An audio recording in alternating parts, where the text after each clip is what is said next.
জামাতের আমির সাহেবের উপরে একজন মহিলা ঝেপে পড়ছে, তিনি তাকেও জড়িয়ে নিয়েছেন। শোনেন জামাতের বাবারা, শোনেন, এই অবজ্ঞা কারোর সাথে করা হয় না।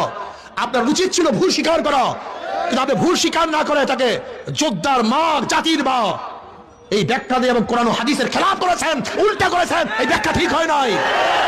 আমার কাছে যতটুকু নিউজ আছে সেটা হচ্ছে ডক্টর শফিকুর রহমান সাহেব এখানে মসজিদে আছেন। এখানে আমরা শিবির এবং দাড়িপাল্লার লোকজনকেও দেখতে পাচ্ছি। তো সেক্ষেত্রে ডক্টর শফিকুর রহমান সাহেব এখানে মসজিদে নামাজ পড়তে গেছিল, উনি নাকি ভয়ে বেরোচ্ছে না, যে খবরটা আমি পেয়েছি। আর এখানে সামনে হচ্ছে দেখা যাচ্ছে যে এই যে কর্মজীবী নারীরা, আমার সাথে আপনারা আসেন, আমি আপনাদেরকে দেখাবো। কর্মজীবী নারীরা এখানে বিক্ষোভ করতেছে, সেই বিক্ষোভের ভয়ে ডক্টর শফিকুর রহমান মসজিদ থেকে বেরোচ্ছে না।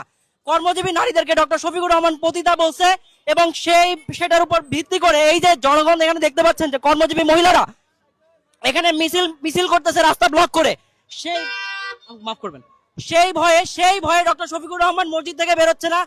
আমার কথা হচ্ছে ডক্টর শফিকুর রহমান যখন নিজ দায়িত্বে কর্মজীবী মহিলাদেরকে পতিতা বলতে পারছে, তার উচিত এখানে জনগণের মাঝে আসা, জনগণের মাঝে এসে খুব সুন্দর মতো তাদের কাছে হয় ক্ষমা চাওয়া, না হলে সে কেন পতিতা বলছে সেটা এখানে জানানো।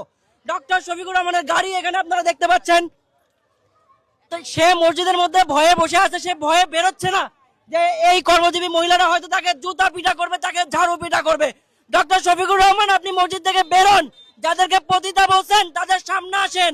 ডক্টর শফিকুর রহমান, আবারও বলতে চাই, আপনি রাস্তায় নামেন, এই জনগণের সামনে আসেন। আপনি যাদেরকে পতিতা বলছেন তারা আপনার কাছে প্রশ্ন করতেছে যে আপনার মাও কি পতিতা? আপনি মহিলাদেরকে পতিতা বললেন, আপনি আসেন, তাদের সামনে দাঁড়ান।